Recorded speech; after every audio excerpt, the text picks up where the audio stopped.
Oke, saya akan melanjutkan ke materi dimensi ya. Dimensi dari suatu besaran dapat digunakan untuk mengetahui cara besaran tersebut tersusun dari besaran pokok. Nah, ini manfaatnya dari dimensi itu. Dari sebelumnya sudah saya bahas bahwasanya besaran pokok totalnya ada 9. Yang mempunyai dimensi hanya ada 7, sedangkan dua yang lain tidak memiliki. Besaran apakah tersebut yang tidak memiliki dimensi? Yaitu satu, sudut datar, dan yang kedua adalah sudut ruang. Nah, dimensi di sini itu sangat penting bagi kita untuk mengetahui bagaimana sih besaran turunan ini tersusun.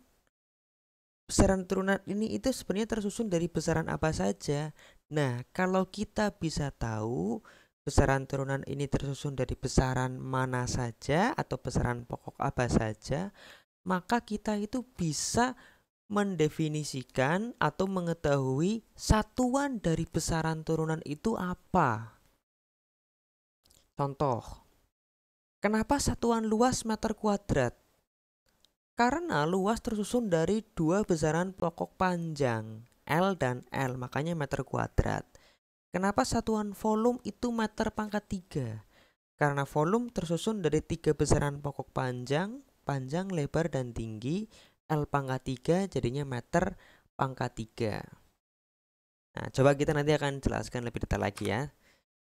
Nih, dari 9 besaran pokok yang ada, hanya ada 7 besaran pokok yang memiliki dimensi, sedangkan dua lainnya itu tidak.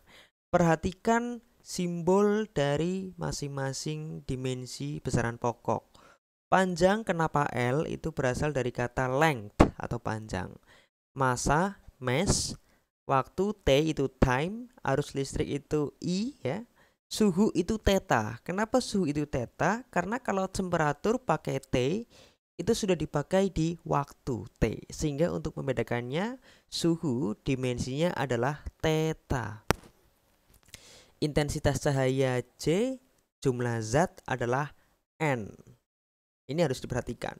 Penulisan dimensi adalah menggunakan huruf kapital kemudian disertai dengan kurung siku. Kurung siku, jadi ada kurung sikunya. Atau kalau misalnya kamu pengen tidak menggunakan kurung siku itu bisa, tetapi hurufnya harus kapital. Saya ulangi ya, penulisan dimensi bisa digunakan menggunakan huruf kapital disertai dengan kurung siku atau tanpa menggunakan kurung siku tetapi harus tebal. Sorry, harus tebal bukan kapital tadi. Tapi penulisan karakternya harus bold atau harus tebal jika ingin tidak menggunakan kurung sikunya.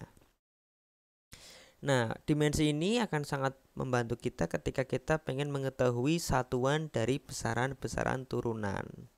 Contoh di sini ya, volume tadi saya sudah sampaikan. Volume itu tersusun dari besaran panjang, lebar, dan tinggi. Tiga-tiganya termasuk ke dalam besaran panjang yang mempunyai satuan meter. Maka dimensinya adalah L kali L kali L. Kita dapatkan L pangkat 3. L pangkat 3 satuannya pasti meter pangkat 3. Nah, begitulah besaran volume atau satuan dari besaran volume tersusun. Kemudian besaran yang kedua adalah gaya. Gaya itu kita dapatkan dari massa kali percepatan gravitasi bumi atau yang kita simbolkan dengan G ya. Jadi gaya itu M kali G. M itu sudah termasuk besaran pokok yaitu kilogram, sedangkan G ini kan percepatan. Percepatan itu bukan termasuk besaran pokok, tapi termasuk besaran turunan. Percepatan mempunyai satuan meter per sekon kuadrat, atau dalam hal ini saya tuliskan meter kali sekon pangkat min 2. Nah, kita sudah mendefinisikannya menjadi satuan standar internasional semua ini. Ada kilogram, ada meter, dan ada sekon. Kemudian kita carilah dimensi dari satuan-satuan standar tersebut. Kilogram itu adalah dari besaran pokok massa atau M, meter dari besaran pokok L panjang, S berasal dari satuan besaran pokok T atau time. dipangkatkan min 2. Sehingga besaran gaya ini kita bisa tahu mempunyai dimensi M, L, T pangkat min 2.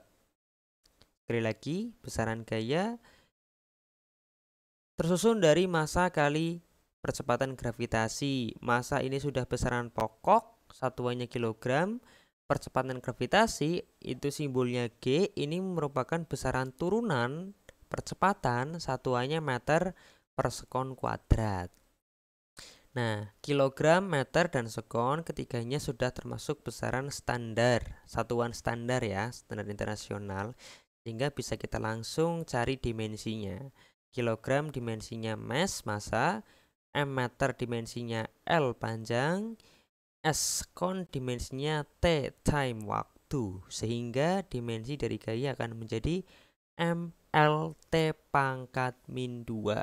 Perlu diperhatikan dengan cermat tolong ya, antara M dimensi dengan M satuan. Ini juga termasuk simbol yang berbeda. Kalau M kecil pada satuan itu artinya meter, kalau M besar pada dimensi itu artinya mass atau massa.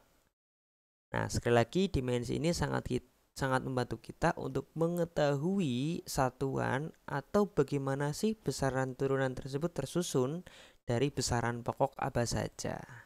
Kira-kira demikian, sampai jumpa.